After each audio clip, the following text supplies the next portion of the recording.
प्रत्याशी हैं, 2 वार्ड के, वार्ड 87 और वार्ड 86 के। ये जॉइंट मीटिंग चल रही है सभी का।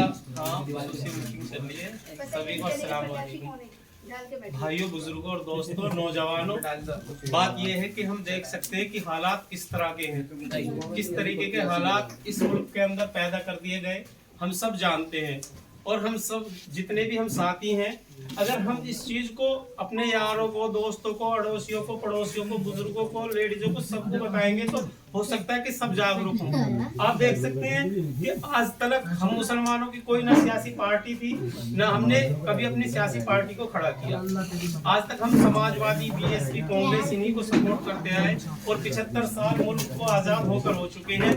हमारी 2 पीढ़ियां ऐसी गुजर गई इनको वोट देते हुए, लेकिन उसके नतीजे में हमें क्या मिला? अगर बात करते हैं समाजवादी की, तो जब समाजवादी सत्ता में आई 4 बार हमने उनको वोट देकर इख्तिदार की कुर्सियों पर बैठाया, उनको 4 बार मुख्यमंत्री बनाया, माननीय मुलायम सिंह को भी, उनके बेटे अखिलेश यादव को भी। लेकिन उनको तो सब कुछ मिला। जो यादव खेतों में हल चलाते थे वो यादव IAS की कुर्सियों पर बैठा दिए गए। इस तरीके के काम किए गए और मुसलमानों को कुछ नहीं मिला। एक अफवाह मचा दी गई कि मुसलमानों को इतने मंत्री बना दिए, ये बना दिया, लेकिन कौम जहां थी उससे भी ज्यादा बदतर हालात में होते हैं। वही हाल BSP की सरकार में हुआ, मुसलमानों को ये बना दिया, वो बना दिया, लेकिन जो मेन मुद्दे हैं या जो जमीनी स्तर के कार्य हैं, मुसलमानों के लिए कुछ नहीं किए गए। इसीलिए 4 बार हम जब मुत्तहिद होकर दलितों के साथ लगे तो हमने बहन जी को मुख्यमंत्री बना दिया। लेकिन भाइयों, बुजुर्गों और दोस्तों, 70-75 साल मुल्क को आजाद होकर इतना बड़ा वक्त हो चुका है कि हम अगर बात करते हैं, जब मुल्क आजाद हुआ तो सरकार की नौकरियों में हमारी तादाद 36% हुआ करती थी, और आप रिकॉर्ड उठा के देखिए आज 1% भी नहीं है। और इन्होंने कैसे कैसे वादे हम लोगों से किए, हमारे बुजुर्गों से किए कि हम जीतने के बाद मुसलमानों को आबादी के हिसाब से उन्हें रिजर्वेशन देंगे सरकार की नौकरियों में, मुस्लिम इलाकों में उर्दू मीडियम के स्कूल खुलवाए जाएंगे, जो बेगुनाह जेलों में बंद हैं उनको छुड़वाया जाएगा। ये सब कुछ एक तमाशा बनकर रह गया।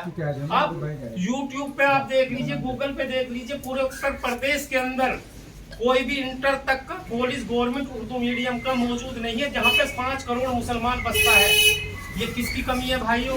ये सब हमारी कमी है।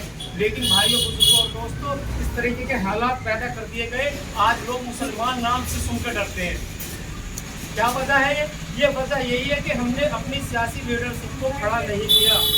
लेकिन भाइयों, बुजुर्गों और दोस्तों, आज वक्त आ चुका है और एक सियासी पार्टी है, एक ऐसा बेबाक लीडर है कि हिंदुस्तान में उसके मुकाबले का कोई लीडर है ही नहीं। इतना बेबाक लीडर है कि आप उनकी डिबेट देखी होगी, 5 जर्नलों के साथ उनकी डिबेट हुई है। कितनी अहम हस्ती माना जा रहा है उनको, कितना अहम लीडर माना जा रहा है उनको। विपक्ष का कोई चेहरा हिंदुस्तान के अंदर नजर नहीं आता सिवाय ओवैसी साहब के। आप देखिए, डिबेट देखिए उनकी, उनको बुलाया जा रहा है। लेकिन राहुल गांधी भी है और भी है, उनको तो नहीं बुलाया जा रहा, क्योंकि उनकी काबिलियत के तौर पर बुलाया जा रहा है। लेकिन हम लोग उनकी काबिलियत को नहीं समझ पा रहे, हम मुत्तहिद होकर उनके साथ नहीं लग रहे।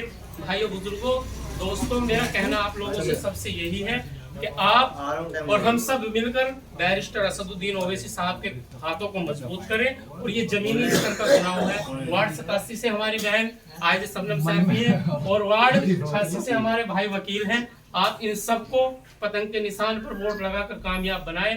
और आपके ही वोट नहीं, अपने जानने वालों के, रिश्तेदारों के, जो भी इस वार्ड में आता है, देखिए 10-15 दिन निकालिए आप पार्टी के लिए। आप सोचिए, सियासत कितने सब कुछ कर सकती है। सब कुछ सियासत के अंदर तय है इस मुल्क के अंदर, जमहूरी मुल्क में, कोई भी जमहूरी मुल्क हो। तो आप अपने 10-15 दिन निकाल कर चुनाव के हमारे भाई और बहन के लिए मदद कीजिए और इनके हाथों को मजबूत कीजिए। उनकी कामयाबी बैरिस्टर असदुद्दीन ओवैसी साहब की कामयाबी होगी। लोग हंसते हैं हम लोगों पर, कोई ओवैसी साहब को हिंदू बीजेपी का एजेंट नहीं बताता, हम ही बताते हैं। या कभी बताया किसी ने? क्योंकि टांग खींचने की जो आदत है वो हमारी है, उन लोगों की नहीं है। तो इस चीज को बदलिए आप और काबिल लोगों को आगे लाइए। पढ़ी लिखी है हमारी बहन, हमारे वकील साहब अच्छे आदमी है, एक्टिव है, तो ऐसे लोगों को आप लाइए आगे। इसी के साथ मैं अपनी बात को खत्म करता हूँ। आखिर दावाना नहीं,